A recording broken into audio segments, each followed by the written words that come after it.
अस्वस्थ सरकारनं मांडलेला अर्थसंकल्प हा निरर्थक होता. उद्धव ठाकरे यांनी ही टीका केलेली आहे. अर्थसंकल्पीय अधिवेशनावर उद्धव ठाकरेंनी ही प्रतिक्रिया व्यक्त केलेली आहे. कुणी काय म्हणावं हा ज्याचा त्याचा अधिकार आहे. उद्धव ठाकरे यांच्या टीकेला अजित पवारांनी प्रत्युत्तर दिलंय. अधिवेशनाकडे जर का आपण पाहिलं तर पाचवी बहुमत मिळवलेल्या अस्वस्थ सरकारने मांडलेला निरर्थक संकल्प होता. हताश आणि निराशावादी असा हा अर्थसंकल्प. ज्या ज्या गोष्टी यांनी निवडणूक जिंकण्यासाठी थापारूपाने मारलेल्या होत्या त्याच्याबद्दल कुठेही काही वाच्यता झालेली नाही. आणि तसं पाहिलं तर ही अस्वस्थता लपवणारं हे अधिवेशन होतं, अपयश लपवणारं हे अधिवेशन होतं.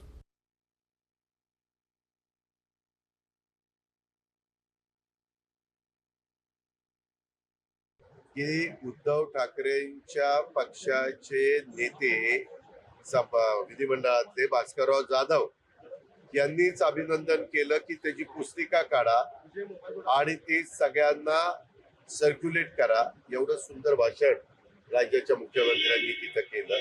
सगळ्या गोष्टी व्यवस्थितपणे त्या ठिकाणी झालेल्या आहेत. आता विरोधकांना कुठलाच मुद्दा राहिलेला नाही.